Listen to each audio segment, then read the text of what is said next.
How's everybody doing?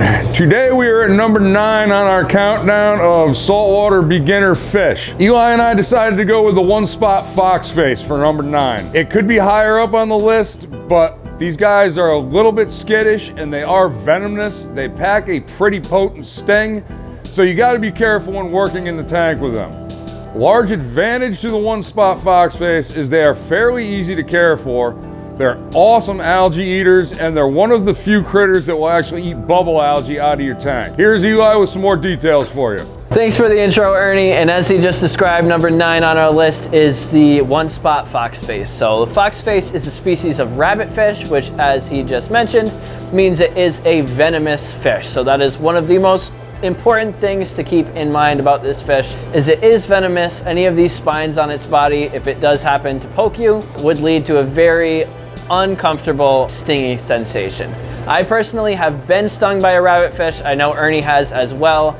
Do not recommend. If it's something that you can avoid, I would avoid it. That being said, they are a great reef critter. They are a herbivore or an omnivorous fish, so they are a really good grazer in the tank. They are one of the only fish that will really enjoy eating bubble algae. So if you have an outbreak of bubble algae in your tank, the foxface is one of the easiest ways to get rid of it. We chose the One-Spot in specific because this tends to be the most reef safe rabbitfish. In general with the rabbitfish, some individuals do tend to nip at corals. Generally, your foxfaces are one of the safest options, and the One-Spot is pretty much 99% of the time going to leave your corals alone, but there is always that chance that it might decide to nip at corals down the road. So in comparison to the other foxfaces, the One-Spot is probably the most reef safe. If they do decide to nip at corals, a lot of times it's small things like zoanthids or fleshy items like acans that they might nip at. But again, it's very unlikely for this to happen in an aquarium,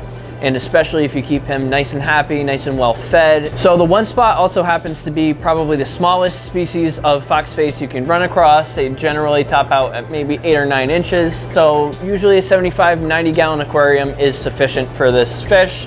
However, bigger is always better. Very similar to the tangs, it is always best to keep this in a 6-foot tank if you can get away with it, but they generally do fine in a 75 or a 90 as well. Most important thing in keeping the foxface is going to be making sure that you're feeding a at least omnivorous diet with a focus on this fish being herbivorous, adding things like nori to the tank, feeding things like spirulina brine or some of these other frozen foods that have algae in them, or even an algae-based pellet diet will help to make sure that this guy is nice, happy, and healthy, and maintains that bright coloration.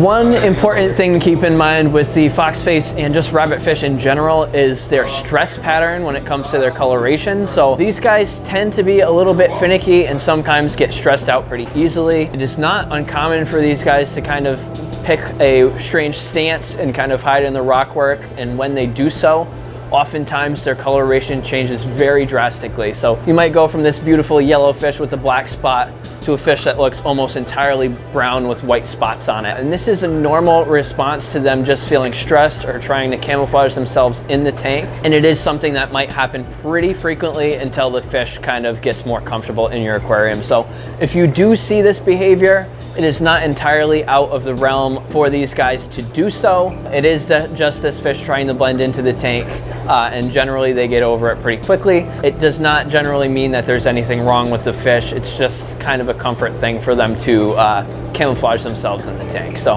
foxface is generally suitable with just about any other tank mate. They don't tend to be very aggressive unless you add more than one. So generally 1 foxface per tank is the rule of thumb.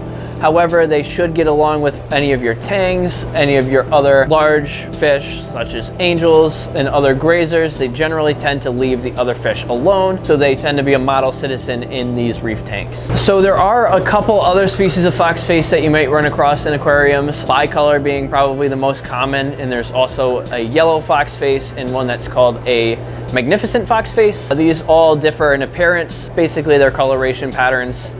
As I mentioned earlier, the One-Spot definitely is probably the best bet for your reef tanks because they have the best track record in terms of leaving corals alone and they stay the smallest, but these other options are also a decent option as well. Just might have to consider them for a larger aquarium, and you might have to be a little more picky about what corals you choose down the road if you decide to run a reef tank.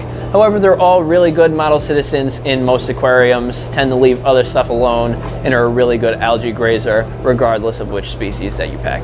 As always, thank you guys for tuning in to our beginner fish series. Please let us know in the comments section below if you have questions or comments for future videos, and keep on reefing.